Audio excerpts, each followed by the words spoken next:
नमस्कार विद्यार्थियों, आओ पढ़े चैनल में हिंदी मेंटर डॉक्टर प्रवीण कुमार शर्मा आज आपके सामने प्रस्तुत हुआ है कक्षा 11 पाठ्य पुस्तक आरोह और वितान। जो दो पाठ्य पुस्तक है उसमें वितान का पाठ लेकर के। लेकिन अध्याय प्रारंभ करने से पूर्व मैं आपको एक प्रश्न पूछता हूं कि गायकी के क्षेत्र में भारत रत्न पुरस्कार किसको मिला है, और वो गायकी भी स्त्रीलिंग के अंदर। या फिर एक प्रश्न और, गायन के क्षेत्र में स्वर साम्राज्ञी किसको कहा गया है। इन दोनों प्रश्नों में ही आज के अध्याय छुपा हुआ है, उस अध्याय का नाम छुपा हुआ है। बिल्कुल कुछ अंदाजा लगा पा रहे हैं, कुछ नजदीक जा पा रहे हैं इसके उत्तर के। आप बिल्कुल सही पहचाना, लता मंगेशकर। आज भी इतनी सुरीली गायिका है कि छोटे बच्चे जैसी जो आवाज है वो इनके गायन की मुख्य विशेषता है। और वो जो सदियों से चलते आ रहे जो गाने हैं इनके, पहले कितने ही पुराने हो लेकिन आज भी जब हम सुनते हैं तो हमारे को कर्णप्रिय लगते हैं। इसलिए लता मंगेशकर को स्वर कोकिला भी कहा जाता है। तो आपके वितान पाठ्य पुस्तक का जो पहला पाठ है वो आपके टर्म 1 की परीक्षा में शामिल है, भारतीय गायिकाओं में बेजोड़ लता मंगेशकर। और इसके जो लेखक हैं वो हैं कुमार गंधर्व। कुमार गंधर्व हैं वो खुद गायक कलाकार हैं। भारतीय गायिकाओं में बेजोड़ लता मंगेशकर, यह व्यक्तिवृत्त प्रसिद्ध गायिका लता मंगेशकर के जीवन पर आधारित है और इसको लिखने वाले हैं प्रसिद्ध गायक कुमार गंधर्व। इन्होंने गायन के क्षेत्र में लता मंगेशकर के महत्व को प्रकाश डाला गया है कि गायन के क्षेत्र के अंदर चाहे वो शास्त्रीय गायन हो या चित्रपट संगीत का कार्यक्रम हो, उसके अंदर पहले शास्त्रीय गायन है वो बिल्कुल एक बोझिल बोर लगता था। या फिर किसी बड़े व्यक्ति की जब मृत्यु हो जाती थी तो 2 या 3 दिन तक दूरदर्शन पर जब शोक होता था तब वो शास्त्रीय गायन उस समय सुना जाता था। लेकिन इन्होंने अपने गायकी के अंदर उन रागों को जो शास्त्रीय गायन पर आधारित थी उनको गा करके हर जो आम व्यक्ति है वो भी शास्त्रीय गायन को समझने लग गया था। अब इसके अलग अलग प्रसंगों को हम समझते हैं। अपने पिता से भी विलक्षण गायिका, इनके पिता पंडित दीनानाथ मंगेशकर वो भी गायक थे। लेकिन लता मंगेशकर की गायकी को सुनकर के ऐसे लगता है कि दीनानाथ मंगेशकर की गायकी है नए अंदाज में प्रकट हुई है। लेखक ने वर्षों पहले जब बीमारी की अवस्था में, पुराने समय के अंदर मनोरंजन का माध्यम रेडियो ही था, जिसमें उन्होंने एक विशेष गाना सुना। वह स्वर लेखक के कलेजे के भीतर तक पहुंच गया था। क्यों? क्योंकि वह स्वर कोकिला लता मंगेशकर का ही गाना था। लेखक उसको सुनता ही रह गया था। और गाने के अंत में, जब पहले फरमाइश वाले प्रोग्राम आते थे तो गाने के अंत में जब गायिका का नाम सुना लता मंगेशकर तो वे आश्चर्यचकित रह गए थे। उन्हें लगा कि सुप्रसिद्ध गायक दीनानाथ मंगेशकर की जो अजब गायकी है वो नए रूप में उनकी बेटी की आवाज बन करके उभर करके प्रकट हुई है। जैसे प्रसिद्ध सितार वादक विलायत खां अपने पिता से बहुत आगे बढ़ गए थे, उसी प्रकार लता मंगेशकर अपने जमाने की, उस जमाने की जो गायिका है नूरजहां, उन गायिकाओं से भी आगे निकल गई थी। अब लता मंगेशकर द्वारा गायन अभिरुचि का प्रसार, जैसे मैं आपको पूर्व में कह चुका हूं कि हर व्यक्ति की शास्त्रीय गायन में रुचि नहीं थी। लेकिन जैसे ही लता मंगेशकर गायन के क्षेत्र में आई तो हर व्यक्ति की अभिरुचि उसमें बढ़ने लगी। लता के गायन ने चित्रपट संगीत के माध्यम से जन जन की अभिरुचि को संवारा है। हर व्यक्ति की उसमें रुचि उत्पन्न हुई है। यहाँ तक कि शास्त्रीय संगीत के प्रति भी लोगों का दृष्टिकोण बदला है। वह चित्रपट संगीत से लता का सदा हुआ सुरीला गान सुनते सुनते आम लोग भी उसी स्वर में गाने गुनगुनाने लगे। देखो आप, आश्चर्य की बात, जिस शास्त्रीय संगीत को लोग नीरस मानते हैं, क्योंकि शास्त्रीय संगीत के अंदर सुर और ताल हैं, वो बिल्कुल सूक्ष्म तरीके से होते हैं, तो उसको भी लोग गुनगुनाने लगे। क्यों?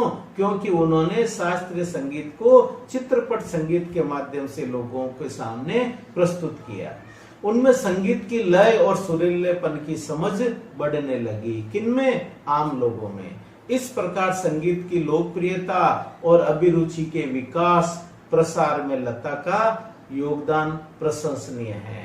अब लता के स्वर में गानपन का मतलब है गाने का हुनर। शास्त्रीय गान और लता के गान में से लोग लता के गान को अधिक पसंद करते हैं। इस प्रकार लता के गाने को जो पसंद करने का कारण है वो है लता का गानपन, उसका सुरीलापन और मस्त कर देने वाला स्वर। यह विशिष्टता आज भी विद्यमान है, चाहे आप कोई भी उनका गाना सुन लें। श्रोता को रागों से नहीं, सुमधुर गानपन से मतलब होता है। वह गानपन लता के स्वर में 100% है, 100% है। यही लता की लोकप्रियता का मुख्य कारण है। नूरजहां की गायकी में जहां एक मादक उत्तान होती है, वही लता के स्वर में एक निर्मलता होती है। उनमें कोमलता और सुमधुरता का संगम है, मानो उनका निजी जीवन उनके स्वर में झलक रहा हो। आज भी जब हम गाते हुए उनको सुनते हैं, तब हम कल्पना नहीं कर पाते कि इतने उम्र में होने के बावजूद भी सुर के अंदर उनके नयापन सदैव विद्यमान है। यह अलग बात है कि संगीत दिग्दर्शकों ने उनकी इस कला का भरपूर उपयोग नहीं किया। लता के गाने में एक प्रकार का नादमय उच्चार है। उनके गीत के 2 शब्दों का अंतर स्वरों की आस भर देता है। ऐसा लगता है मानो दोनों शब्द एक दूसरे में विलीन हो गए हो। और लता की यह विशेषता उनकी गायकी में अनुपम है। लोग कहते हैं कि लता ने करुण रस के गाने बहुत अच्छे से गाए हैं। लेखक का मत इसके विपरीत है। उसके अनुसार लता ने जो इस प्रकार के गाने हैं, इसके अलावा श्रृंगार के गाने भी, मतलब करुण रस में तो गाए हैं, लेकिन श्रृंगार रस में भी उन्होंने अच्छे अच्छे गाने गाए हैं। हाँ, संगीत दिग्दर्शकों ने उसकी ऊंची पट्टी में गवा करके उनके साथ अन्याय किया है। मतलब उन्होंने दोनों तरीके के गाने गाए हैं, करुण रस के भी गाए हैं और श्रृंगार रस के भी गाए हैं। शास्त्रीय संगीत में लता का स्थान, शास्त्रीय संगीत में लता का स्थान, यह प्रश्न बिल्कुल बेईमानी है। शास्त्रीय संगीत में जहां गंभीरता प्रमुख होती है, चित्रपट संगीत के अंदर तीव्र लय और चपलता प्रमुख होती है। उसके अंदर क्या है? सुर और ताल है। किसमें? चित्रपट। 2 प्रकार के संगीत हैं, एक होता है शास्त्रीय संगीत और एक होता है चित्रपट संगीत। और यह प्रश्न प्रमुखता से पूछा जाता है कि दोनों के अंदर अंतर क्या है। अब इन्होंने बताया कि शास्त्रीय संगीत में जहां पर गंभीरता प्रमुख होती है, सुर और ताल है, वो सूक्ष्म रूप से होते हैं। चित्रपट संगीत के अंदर वो चपलता में बदल जाते हैं, मतलब उनका लेप हल्का होता है। चित्रपट संगीत का ताल आरंभिक अवस्था में है, उसमें इतनी जटिलता नहीं होती। कारण क्या है? केवल परिचय कराना ही उसका मुख्य उद्देश्य होता है। और शास्त्रीय संगीत के अंदर परिपक्वता होती है सुर और ताल की। चित्रपट संगीत में आधे और आसान तालों का प्रयोग किया जाता है। क्यों? क्योंकि सामान्य व्यक्ति भी उस चीज को समझ सकता है। यहाँ गीत, आघात, सुलभता और लोच को महत्व दिया जाता है। कहां पर? शास्त्रीय संगीत के अंदर। जहां तक लता की बात है, उनमें शास्त्रीय संगीत का ज्ञान भरपूर है। लता के 3.5 मिनट के गान और 3 घंटे के शास्त्रीय गायन होता है, वो 3 घंटे का एक गाना होता है, जबकि 3.5 मिनट का गाना होता है वो चित्रपट संगीत का होता है। वो 3.5 मिनट के गान और 3 घंटे के शास्त्रीय संगीत के महफिल का आनंदात्मक मूल्य एक ही है। लता का गान अपने आप में एक संपूर्ण कलाकृति के समान होता है। उसमें स्वर, लय और शब्दार्थ की त्रिवेणी होती है। वास्तव में किसी गाने का महत्व इस बात पर निर्भर होना चाहिए कि उसमें रसिक को आनंद करने की, रसिक को आनंदित करने का सामर्थ्य कितना है, योग्यता कितनी है, ये उसकी परख का आधार होना चाहिए।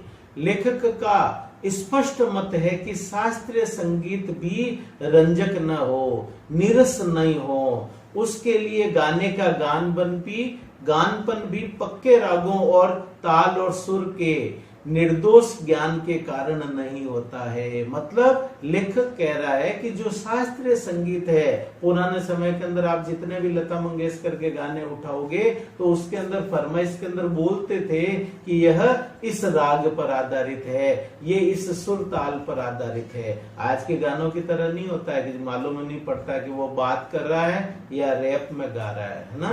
तो इस प्रकार के गायन वो नहीं थे। किसी ने प्रश्न किया कि क्या लता शास्त्रीय गायकों की तरह 3 घंटे की संगीत महफिल जमा सकती है?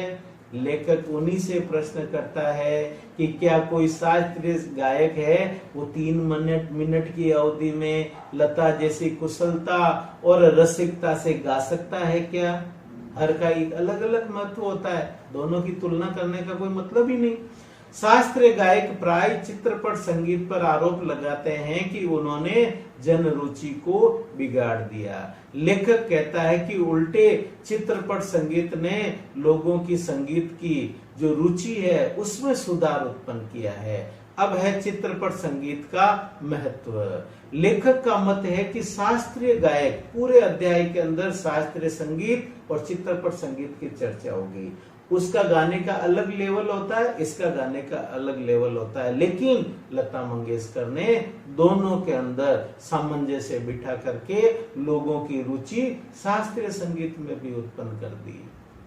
अब यहाँ पर लेखक का मत है कि शास्त्रीय गायक आत्मसंतुष्ट तरह के प्राणी हैं। उन्होंने शास्त्र शुद्धता को कर्मकांड की तरह तूल दे रखा है, जबकि चित्रपट संगीत ने अभिजात्य संगीत को लोगों तक पहुंचाया है। आज लोगों को शास्त्र शुद्ध और नीरस गाना नहीं बल्कि सुरीला और भावपूर्ण गाना चाहिए। चित्रपट संगीत की लचकदारी उसकी सबसे बड़ी शक्ति है। शास्त्रीय संगीत की मान्यताएं, झंझटें और चुनौतियां अलग तरीके की है। यहाँ नव निर्माण की संभावनाएं बहुत है। बड़े बड़े संगीतकार शास्त्रीय रागदारी का, लोकगीतों की धुनों का भरपूर उपयोग कर रहे हैं। वे धूप की तरह कौतुक करने वाले पंजाबी लोकगीतों का, बादल की तरह घुमड़ते राजस्थानी लोकगीतों का और घाटियों में गूंजते पहाड़ी लोकगीतों का, ऋतु चक्रों का, खेती से संबंधित कृषि गीतों का भरपूर उपयोग कर रहे हैं। वास्तव में चित्रपट संगीत का दायरा बहुत ज्यादा बड़ा है। उसमें अनेक अलक्षित प्रयोग करने की गुंजाइश है। जिसको संगीत का ज्ञान नहीं है वो भी चित्रपट संगीत के कार्यक्रम सुन करके उसकी भी रुचि सुर और ताल को पहचानने की, चाहे वो उनका प्रारंभिक अवस्था को ही जाने, पर रुचि उत्पन्न हुई है। लता चित्रपट संगीत की सम्राज्ञी है। मतलब एक छत्र राज्य लता मंगेशकर का है चित्रपट संगीत में। लता चित्रपट संगीत की अनभिषिक्त सम्राज्ञी है, मतलब जिसका राज तिलक किया नहीं है लेकिन सम्राज्ञी जरूर है। अनेक गायक गायिकाओं की तुलना में उनकी लोकप्रियता सबसे ज्यादा है। उसका जो स्तर है वो आसमान से भी ऊपर उड़ चुका है। लगभग आधी शताब्दी से वे जन जन के मन पर छाई हुई है। यह एक चमत्कार है जिसे हम प्रत्यक्ष अपनी आंखों से अपने इर्द गिर्द चारों ओर होता हुआ देख रहे हैं। मेरे ख्याल से लता मंगेशकर के बारे में इस अध्याय के अंदर जो परिचय कराया गया है वो उस रूप में है जैसे सूरज को दीपक दिखाना। लेकिन फिर भी शास्त्रीय संगीत और चित्रपट संगीत के बारे में जो हमको जानकारी प्राप्त हुई है वो इस अध्याय में है। और परीक्षा में ऐसे ही वस्तुनिष्ठ प्रश्न पूछे जाएंगे कि शास्त्रीय संगीत में कितने घंटे का गाना होता है, कितने मिनट का गाना होता है, चित्रपट संगीत में कितने मिनट का होता है, सुर और ताल का है अलग अलग अवस्थाएं किस प्रकार की है।